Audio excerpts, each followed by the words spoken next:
I'm back again. Online gambling's everywhere. Like everywhere. Like everywhere. Like nowadays, people aren't even gambling to enjoy the game because they want to see if their team wins so they can cash out. And they're also on their phone to see if Trump praises Allah and then they can cash out again. When I was younger, gambling only took place in Ladbroke or William Hill or just like really sketchy casino. Like there was real fear of losing money because you saw cash in hand. And in some underground gambling cases, there were real genuine consequences. I miss the good old days of actual gambling, but now with your phone you can easily gamble and you don't even have to leave your house. Like I bet you online gambling is bad for you. How much you want to bet? I hear you say. Online gambling is trying to get you hooked early on. Instead of dealers, they got streamers now. They stream playing weird games involving gambling. Like you got Ada Ross, the guy who likes Andrew Tate a bit too much.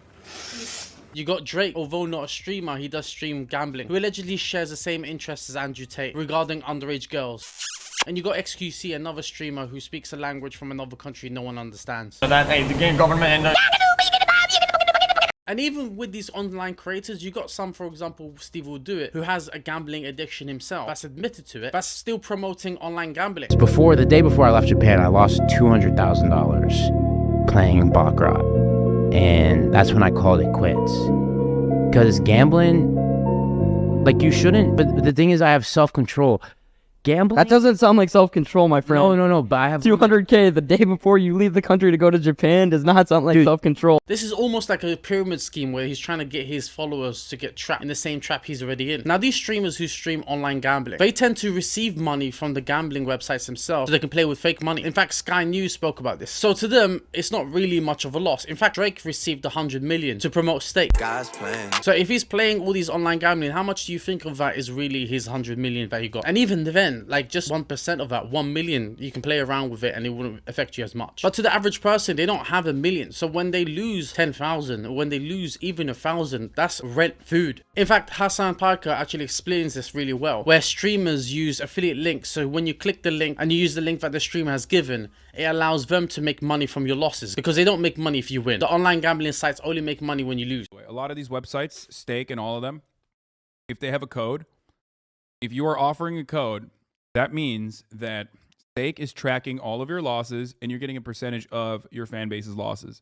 I don't know why Misgif had a hard time explaining that, but that is quite literally the truth. So they give you the referral code and then it's like a pyramid scheme full of losers. That's technically just a pyramid scheme anyway. It's this forever loop that gets you trapped in. You think this time could be the win, even though you're not going to win. And that dopamine hit of possibly this time could be the win is the thing that gets you trapped in. Like your brain might see a 2 and 3 slot and go, yeah, I can win this one. I'm only 1 away. It's only 2 and 3. But a loss is a loss. You're not close to winning. You just lost. And it's not only streamers. You see celebrities promoting it as well on advertisement. You got Kevin Hart. Woo! It's the most wonderful time of the year. You got Chris Rock. It's Vegas, baby. Right here in your pocket. Oh, wow. And even Danny Dyer.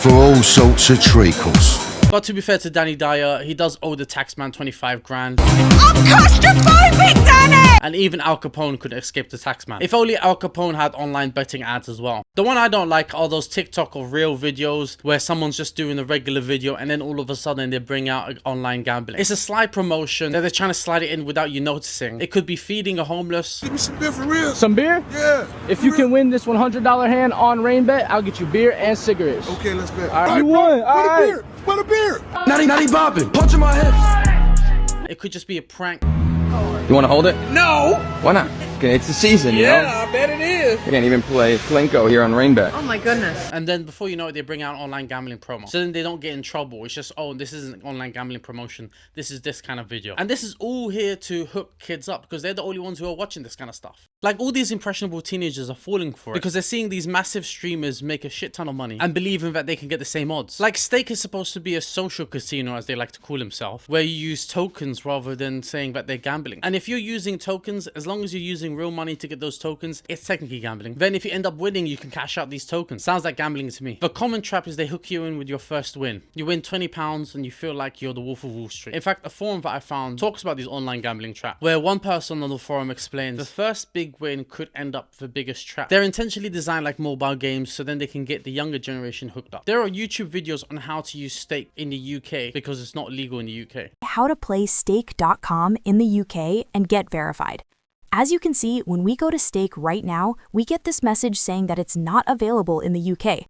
Like, these YouTube videos are tutorials on how you can use stake. But who do you think knows how to use VPN? It's not old people that are desperate to use online gambling, but the younger generation. And if they're willing to lie about their location, they're sure as fuck gonna be willing to lie about their age. But in the beginning, when I said gambling's everywhere, I mean it's everywhere. You see it in Temu, where they do shopping roulettes. Even Roblox has it. The largest game for minors, and they are stuffed with randomized loot boxes. But even if that's fine for you, what about the third-party websites which, against TOS, allow full gambling based on a kid's game? And yes, there are actual kids gambling on these apps. Right, I just won a bit of profit there. I had 200 Robux.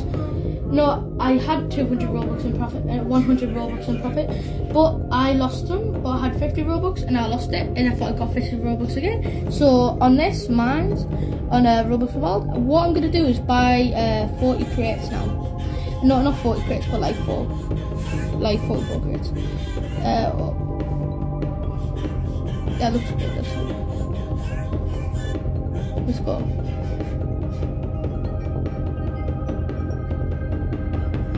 Let's go. We're in profit. Let's go. It just gets them started in a young age. They don't even know how odds work at that age, like what the percentage is or anything like that. But talking about percentages, 88% of you guys aren't subscribed. It's free, unlike betting. Not a lot of things are free nowadays. Now, the thing I don't trust about online gambling the most is the fact that although they claim not to be rigged, I feel like it will be rigged. It's an online app. It's not like when you go to a casino and you chance it on luck. They roll a dice, and if you're lucky enough, you might get the number that you're looking for. This is literally an app. They can easily rig that. I'm not saying that they are. Obviously, there's no proof that they are. Like, you're trusting an online slot machine that's run through crypto from another country. I don't know how that's trustworthy. In the past, gambling was so much more simpler. Outside of the casino, people used to bet on their teams that they supported when they were younger, in hopes that they win and also possibly win extra money as well. But this is the thing with addiction. It starts like this and it goes bigger and bigger. I'm talking about sports betting. There's such thing as sport betting farms. These are sports venues across Russia, Ukraine, and Belarus, where they have different fake matches from different countries or different teams, and they're playing 24/7. So people who want to bet, who want to gamble, they can gamble even though they don't know who's actually playing. This is just for the sake of keeping that addiction going. Like, this is happening 24/7. And the sad thing about it is that when they win, they don't even celebrate. They're too tired. But what's the saddest thing is actually this game, whatever the hell this is. It's like a lazy football. The guy in pink, he's got quite a smart strategy, to be fair. He's just widening, then closing, widening, then closing. Like, at this point, you might as well just bet on a coin toss, and then the loser takes the last coin because, you know, you spent all your money. Like, there are ridiculous games when it comes to these sports farms. Like, look at this game. I don't even know how you play it. I've still been trying to figure it out. I've been watching this video for some time. Like, I still haven't figured out who's winning or losing. Now online gambling has changed. There's prediction market, for example, poly market and clash. Like, people are literally betting on world events now, like politics, wars, whether my ex will ever call me again. Apparently the odds are not in my favor. The owner of poly market has expressed how it's not really betting. Like, the company poly market is even more ridiculous. Like, there was a situation where someone allegedly manipulated the weather data, influencing the betting market. Like, this guy came out with a blow dryer to change the bet so he can make extra money. So it's not even hard for someone to corrupt the bet. And these bets are so wide as well. You never know what you can find on poly market. And with this, you can find a problem of insider trading, where someone in the 3rd of January 2026 knew about the Venezuelan arrest of Maduro and placed 4 different bets, and from that made a shit ton of money. And sure, Polymarket has made it mandatory that you register with your actual information, but anyone could just tell their friends and their friend will place the bet. So nothing's really restricting it as much. And because this isn't the insider trading like stock, and prediction market could just be any wide variety of predictions. Here's someone listening to the national anthem where they were able to predict how long the national anthem will be, then took the bet. Device for the next few days, because you can bet on how long the national anthem will be, so I'm gonna try to time them rehearsing it and make money. And I know this isn't insider trading because the guy was literally outside, but you know what I mean. The only bet I made on Polymarket is whether Clavicular will be the next Ayatollah of Iran. There's no insider trading. I'm just hoping that Clav Ayatollah maxes his way in.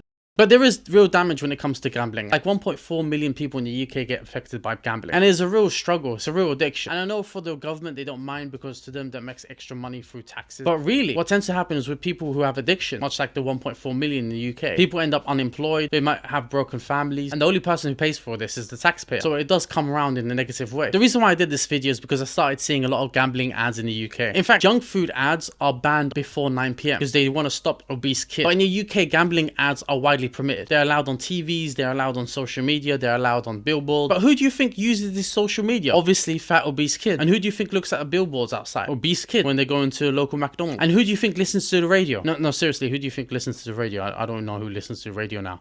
Unless they're obese kids that just can't be asked to stand up and switch off the radio. And I'm not saying that old school gambling is better when it comes to casinos or going to a betting shop. They're all bad. They're all engineered to make you addicted. And they all use tricks, whether it's slot machines to just a phone gambling app. They manipulate your dopamine. Instead of gambling, go listen to music. Go for a walk in the park.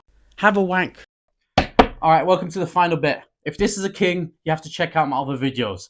If this is a king, you have to subscribe and follow me on social media. And if this is a king, you have to send me your nudes. So the first one, if this is a king, you have to check out my other videos. You have to check out my other videos. This is a king, subscribe and follow me on social media. Another king. And finally, if this is a king, you have to send me your nudes. Wait a minute.